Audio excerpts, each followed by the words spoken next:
Hey crafters, happy Monday. So in my last video I showed you how to change colors when you're at the end of the row.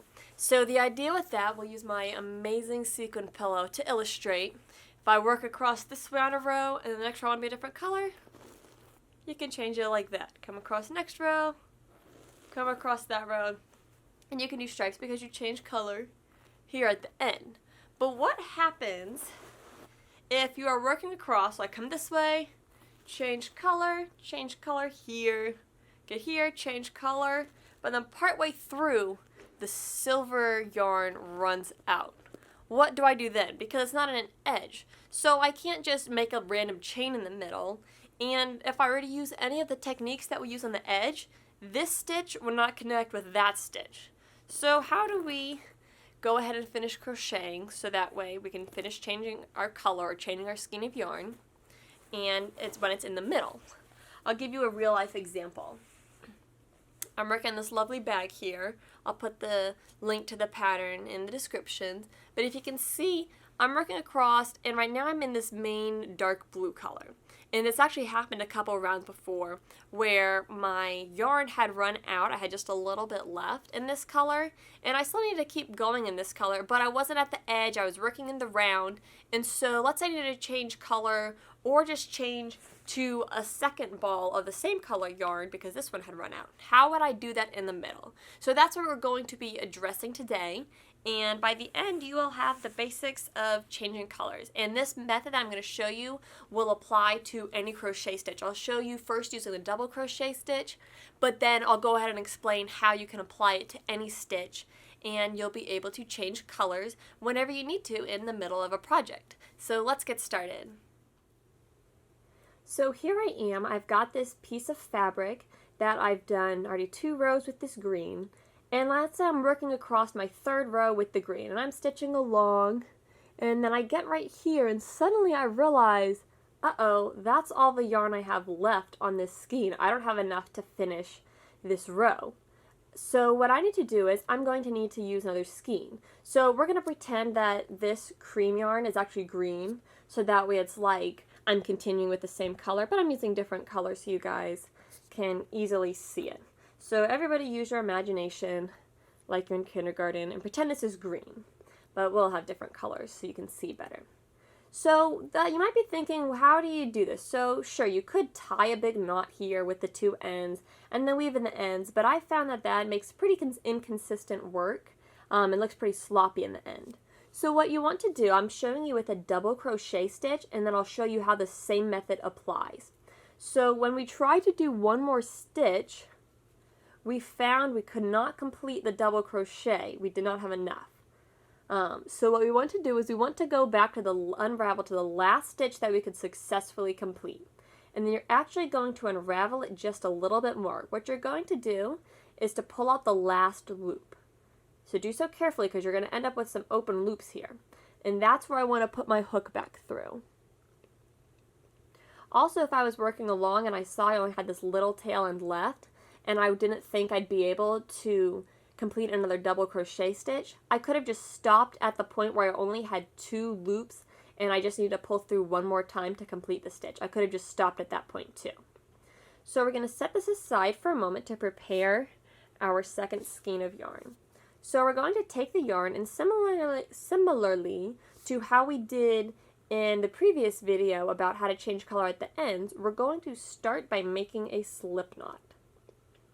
And then once you have your slip knot made, you can bring your hook back up, and you want to size the slip knot so it's about the same size as the hook. Maybe just a little bit loose. So you want it to be about the same looseness as the loops that are already on there. So you may need to stitch it up, may need to loosen it, just play around with it to what seems pretty natural. Then what you're going to do is you're going to pull the slip knot through the last 2 loops of that double crochet stitch. Now when you do that part, it might pull the green, watch the tail here, it might end up making the green a little bit more loose.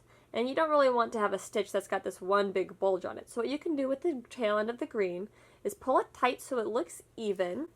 And then once you think it looks pretty even, you can flip it over to the back if that makes it easier to see. And take your 2 tail ends and tie them together. So I take my 2 tail ends and I'm just going to tie a knot, just like normal here. So you can see what I've done. And I'm just going to cinch them up and make sure that my green yarn has the proper amount of tension that I was going for. So see how I evened out this front of the stitch before I tied the knot. And then once the knot's tied, it's pretty simple from there. You may actually want to tie 2 knots. This one's kind of coming undone a little bit. We'll tighten this up a little bit better. Tie 1 knot, tie 2 knots. And there we go. Now they are connected. And we're just going to continue doing our stitches as we were doing before. We're going to now be working with this cream that we're pretending is the same color. So you just, like normal, yarn over, and then insert your hook, and complete a double crochet stitch.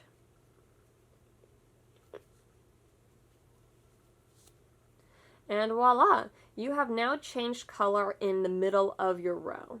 Something you may have noticed when I did the color change is, or when I started switching which color I was crocheting with, I'm leaving these 2 tail ends laying on top of my V's there, you can see, when I insert the hook. So watch. When I insert the hook, I'm going to come here, and I'm keeping this piece over those 2 tails. I'm kind of catching them. And what that's going to do is it's going to allow me to crochet right over those tail ends. So once I'm done with this color change, I won't have to go back and weave in the tail ends. So you can see I've done a couple stitches there. And let's say I want to go back to the green now. So I'm going to start this stitch like normal, but I'm going to stop when there's only 2 loops on the hook. So basically the idea of knowing when to stop regardless of what stitch you're doing is either when there's 2 loops on the hook, that's one way to think of it, or another way you can think of it is when you're going to do the final pull through. If I were to yarn over and pull through everything on the loop one more time, that would complete my stitch. Thus, that is the step that I want to stop at because it only takes one more pull through to finish the stitch. So I'm going to trim. I'm going to throw my scissors actually. I've got my scissors, and because I'm going to go back to the green, I'm going to trim my yarn here. And we'll set this ball off to the side. And then let's grab this green again. So remember, the first step, make a slip knot.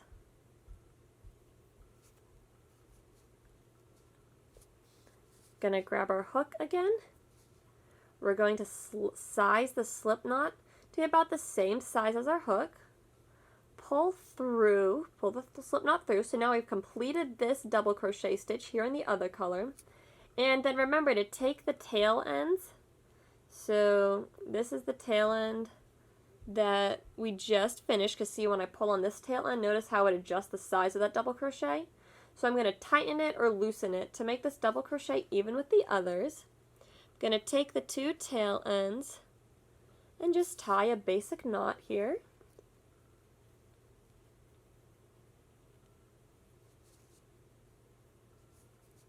Just cinch it up. And then once more, I'm just going to continue crocheting across. You can see that we're getting quite the collection of tail ends here. So unless you want to weave them all in, I would recommend you crochet right over them. And the way you do that is by making sure this piece stays looped across them. And then I'll just do a double crochet stitch, if I can untangle the tail ends, like normal. Let me finish this row and then I'll show you the finished look. So here I am, and now that I've crocheted across, I'm going to fasten off this end here. Just pull through one time, make a big loop, grab my scissors to cut it, pull this end out, and tighten this guy up. And then as far as all these tail ends that we crocheted over, you can just take a pair of scissors and trim them, because now that we've crocheted over them, they'll be held in place well enough so that way they won't unravel. Let's see, I've got a little bit peeking through here. Go ahead and clip this. And there you go.